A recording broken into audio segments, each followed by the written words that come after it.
Cross the rainbow bridge of Asgard, where the booming heavens roar. You'll behold in breathless wonder the god of thunder, mighty Thor.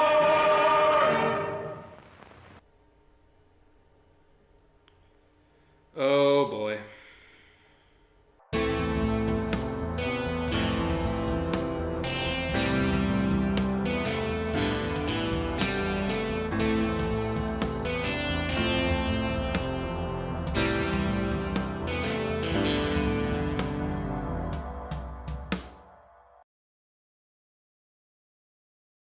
Hello, I'm Multiprometheus 1, and I'm back!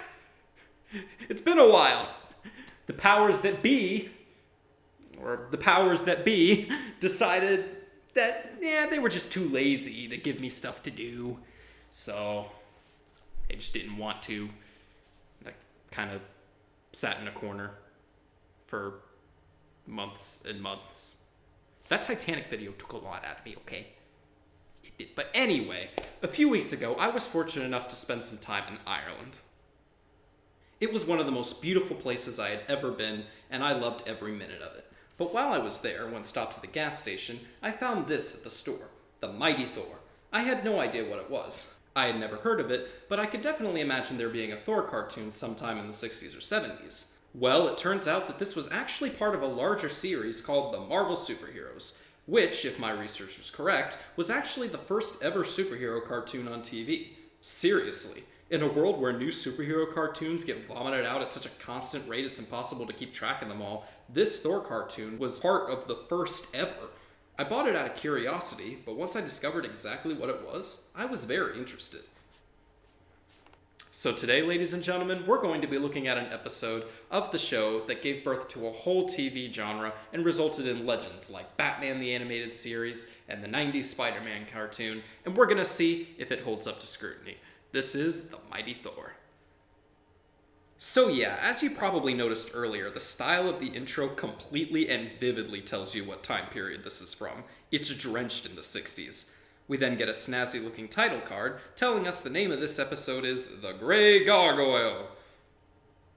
People, feast your eyes on this. At Wilding Airport, great planes disgorge hundreds of passengers, but then from a Paris flight, just one man descends. The puzzled landing steward checks to see what is delaying the other 89 passengers and cannot believe his eyes. Everyone has been turned to stone. This show is entirely comprised of still images. This show is entirely comprised of still images. Look, I get that this was the first superhero cartoon, and it probably didn't have that big of a budget, but seriously? You're just gonna take still comic strip panels and make them move just a little bit so it technically qualifies as a motion picture? You've gotta be kidding me. But the biggest problem with the style of this show isn't what they're doing, it's how they do it. Every single second, this show zooms in and out of the image it's showing in such an erotic and insane manner that it's almost difficult to even focus on what's going on. It's so distracting. How about nice subtle zooms, or just keep it still? Yeah, I would actually be more tolerant of this show style if it just kept each image still. It would be far easier to focus on the story without feeling like you're strapped into an out-of-control bumper car. The problem isn't that they had a low budget, they actively chose to do it this way. Even the narrator can't seem to take a simple breath, speaking so fast you can barely keep up. At Wilding Airport, great planes disgorge hundreds of passengers, but then from a Paris flight, just one man descends. Imagine if I did a video this way. Multiprometheus 1 is sitting on his couch playing Final Fantasy VI when suddenly a great sense of hunger overtakes him. I am hungry. I must have something to eat. Multiprometheus 1 quickly zooms to the refrigerator, but upon opening it, he cannot believe his eyes. All of the food in his refrigerator has vanished. Just then, the cellular telephone alerts him of an incoming call. He answers it and discovers his mysterious caller is none other than the pizza place. The pizza place asks him, "Yo, dude, you want a free pizza?" Offering a sincere acceptance of this offer, Multiprometheus races out the door, determined to find the pizza place and eat the pizza. You see? Anyway, so what's the story like in this thing? Well, it seems that people all over the city are being mysteriously turned to stone. We then see Thor, disguised as his secret identity Don Blake, and Jane Foster examining one of the victims. They say the plane passengers return to normal within an hour, Doctor. This fellow may not be as lucky, Jane. Please, why don't you go home? Oh, come on, did that moment really warrant a dramatic zoom? But right after she leaves, the culprit behind these dastardly deeds reveals himself. Perceive the extent of my powers. A harmless paper plane touched by my stone palm becomes a lethal weapon. Of course they put the onomatopoeia on the screen. Of course they do. The Stone Man, who calls himself the Grey Gargoyle, tells him that he wants Thor's hammer so he can become immortal. It turns out everything he touches temporarily turns to stone as a result of, what else? A science experiment gone wrong. In comics, they give you superpowers, but in real life, they give you cancer. Since then, he's been using the ability to steal as much money and jewelry as he wants. Wait, if everything he touches temporarily turns to stone, then why isn't the chair he's sitting on doing that as well? I don't care. Funny how the newspaper he's reading in the flashback refers to events that won't happen for 2 more episodes. I simply touch my stone hand to my body and became the Grey Gargoyle. By the way, get used to this flash effect. They use it anytime anything happens. Via that same flash effect, we finally see Don Blake transform into Thor! As the mighty hammer returns to Thor, the Grey Gargoyle's crumbling handhold gives way.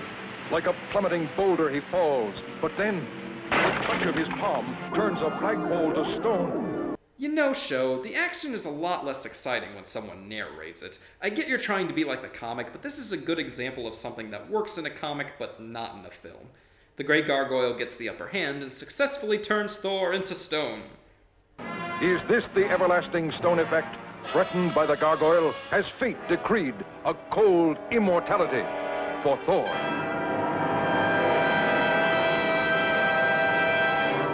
Find out next week. Same God time, same God channel. After the break, an extremely convenient tremor occurs, causing Thor's hammer to hit the ground, and via the same fricking flash effect, he's transformed back into Don Blake. And via that same fricking flash effect, he transforms back into Thor. If you are an epileptic, do not watch this show. I mean, how come a few seconds of Pokemon gets a whole episode banned, but this ran with no problems at all? They fight some more, yada yada yada. Ah, you might as well give me your hammer, Thor. It'll never strike me again, you can be sure. No! No rhyming. Bad cartoon. Bad. This time you cannot dodge my attack. Jeez, did the world get capsized there for a second? He lands in the water, and his stone body sinks to the bottom of the sea. Thor goes back to his lab to find Jane extremely worried about Blake. Not realizing she's talking to Blake, she tells Thor that she loves him and wants him back. Thor's very happy about this, as you can imagine, and goes to Asgard to ask Odin permission to marry her. What? You seek my approval of your marriage to a mere mortal female? No! The actor they chose to play Odin here is,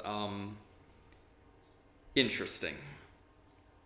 He tells Thor that he must make a choice, reject Jane or lose his powers and immortality.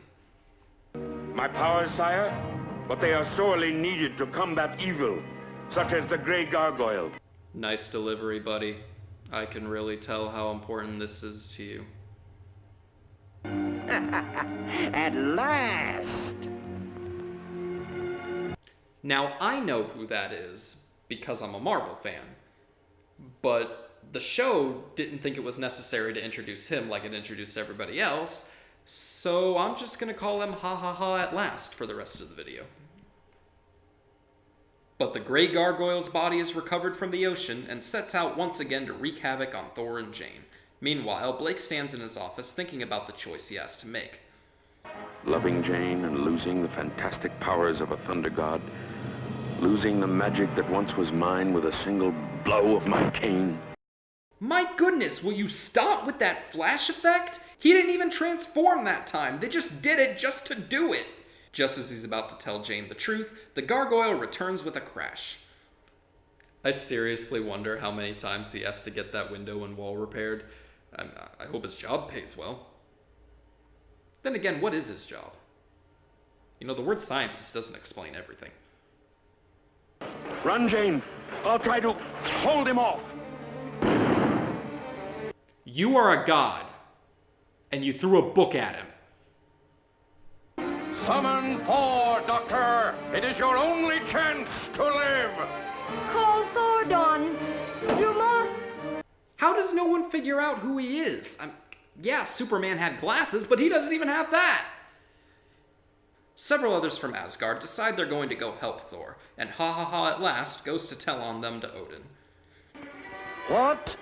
They disregard my edict? They dare defy Odin? Blake and Jane continue to run from the Grey Gargoyle, and why won't you turn into Thor? It's not like he's still trying to keep the secret. He was going to tell her anyway before the gargoyle showed up. Just do it already. The woman you want to marry's life is in danger. Prepare for your eternity in stone. He can't do that. They established very clearly early on that everything he touches only turns to stone temporarily. You're saying it doesn't now? But after another freaking flash effect, Thor's fellow Asgardians finally show up. And they do nothing. Seriously. They don't do anything. Thor continues fighting the gargoyle all by himself. They contribute nothing to the story at all. Thor successfully defeats the gargoyle by using electricity from a lamppost to fuse his stone molecules together. Yeah, I don't get it either. And transforms back into Don Blake. And thank the fricking makers they don't use the flash effect this time. And back in Asgard, Odin just kind of gives up his whole hatred of Thor and Jane being together. Though I be mightiest in all the eternal realm, the power of love is greater still. And that, ladies and gentlemen, was episode 7 of The Mighty Thor, part of the very first superhero cartoon in the history of television. And it's really bad, but I give it a free pass. This is very much a product of its time. It's corny, it's cheap, it's impossible to take seriously, but that's kind of how comics were looked at back then. Nowadays, we see comics as a legitimate storytelling art form that can have just as much drama and emotion as any other.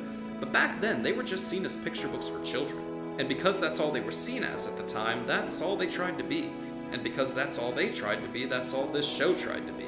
It doesn't meet the modern standard of what a superhero show should be, simply because the fundamental idea of what comics were was completely different. It's like the early silent films, you know, the ones where there's only one camera angle and it's more like a play than what we think of as movies now. That's because back then, movies were just seen as plays for the screen. They even called the scripts screenplays.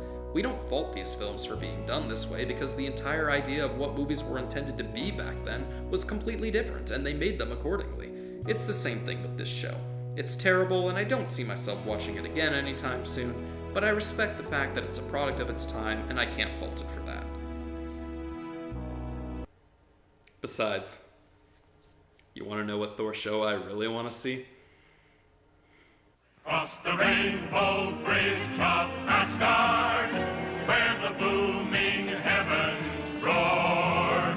You'll behold in breathless wonder the god of thunder, mighty Thor.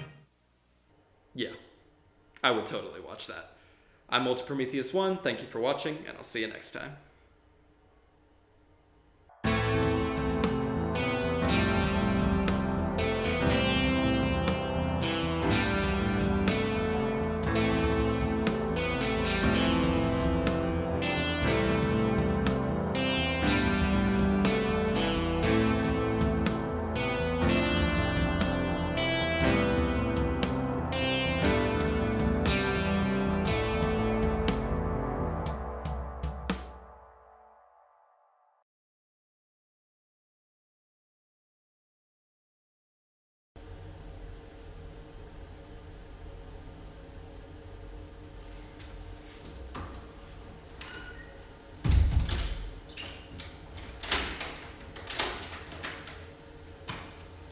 And that right there is how you make your neighbors think you're crazy.